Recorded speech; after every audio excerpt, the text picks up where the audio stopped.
بسم الله الرحمن الرحيم. اهلا وسهلا بكم في فقره جديده من فقرات الكوره مع الجوكر. وطبعا بنتمنى اخونا في الفقره دي ان تدعوا طبعا لشهداء غزه، شهداء لبنان، وربنا رب يحفظ اليمن السعيد.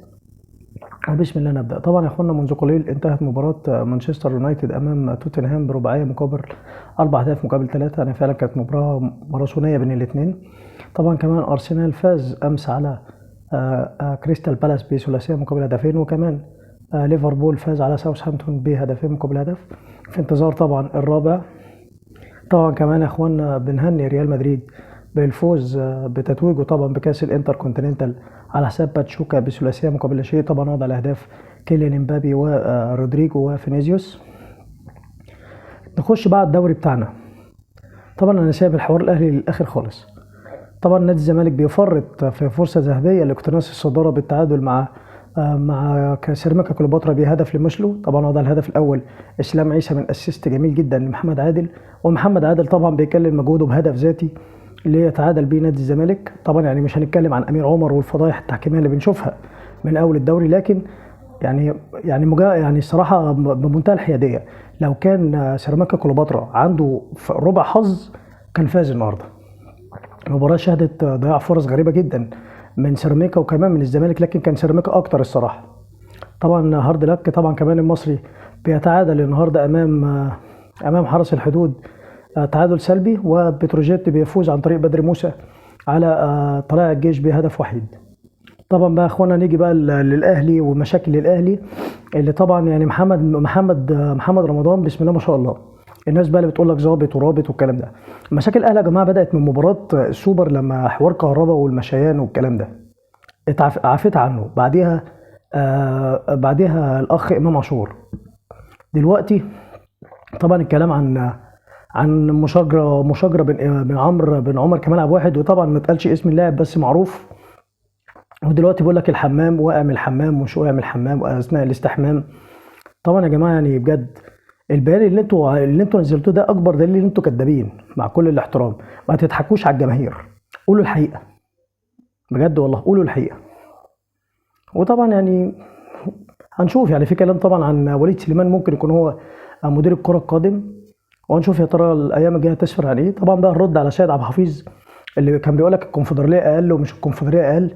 يا كابتن سيد، انت بعظمه لسانك في قناه الاهلي قلت ان الكونفدراليه اشد من افريقيا لما الاهلي توج بيها على حساب سيوي سبور ولا افريكا سبور ساعتها.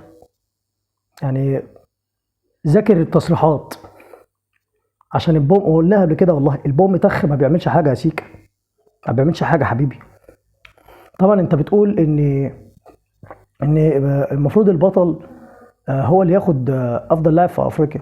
طب بجد افضل لاعب في افريقيا حارس مرمى؟ ده احنا دي ما شفناهاش. يعني الكاف، مش عايزين نتكلم عن الكاف لان اللي حصل ده مسرحيه بجد والله العظيم، مسرحيه. بعيدا بقى على مين اللي اتصل بزيزو ولا مش مين اللي اتصل بزيزو والكلام ده كله. فبجد والله راعوا ربنا وخليكم حياديين، لان يا كابتن سيد انت اصلا بتاع بوم طخ. انت اي كلام عشان برضو يطلع بعض جماهير الاهلي مع احترامي ليهم يطلعوا لك يا حراق ومش حراق والكلام ده. خليك محايد. فبجد والله. طبعا بنيجي بقى للاخ المضحك علاء عزت، هو الاخ الثاني عمرو الدرديري. علاء عزت بيقول لك ان الاهلي فرط في الصعود نهائي كاس العالم للانديه. على فكره علاء، هي اسمها انتر كونتيننتال يا حبيبي. كاس العالم للانديه هتتلعب في شهر 6 الجاي ان شاء الله. فبجد والله بطلوا ضحك. انت وعمرو الدرديري مقدمين فقرات ضحك بجد. طبعا يا جماعه يوم السبت ان شاء الله هيكون في مباراة طبعا البلو جرانا امام الروخي بلانكوس، برشلونة امام اتلتيكو مدريد ان شاء الله يوم السبت. وكمان يوم الاحد قمة برضو من قمم الدوري الاسباني، الملكي ريال مدريد امام فريق اشبيليا. وطبعا يعني هتبقى مباراة قوية جدا بين الاثنين. كمان في النهارده يوم الجمعة ان شاء الله طبعا يعني مسمينه الكلاسيكو الالماني بين لايبسيتش وامام الفريق البافاري ليفر معلش اسف بايرن ميونخ. طبعا يا اخوانا يعني الاهلي كمان بيستعد لمباراه مباراه شباب بلوزداد المؤجله طبعا. وكمان الاسماعيلي عنده مباراه امام بيراميدز، مباراه قويه جدا يوم السبت. وكمان كده الزمالك عنده هيقابل لسه المصري البورسعيدي. وبالتوفيق طبعا احنا مش هنرد على الاخ علي ماهر، لان خلاص يعني هو علي ماهر الرد وصل له، اللي هو احنا عملنا عقده ومش عملنا عقده، وان مفيش هجمات خطره والكلام ده. طبعا اتمنى يا جماعه نكون ما تقلناش عليكم. طبعا جمعه مباركه عليكم كلكم. اتمنى طبعا يا اخوانا ما تنسوش الدعاء لشهداء غزه.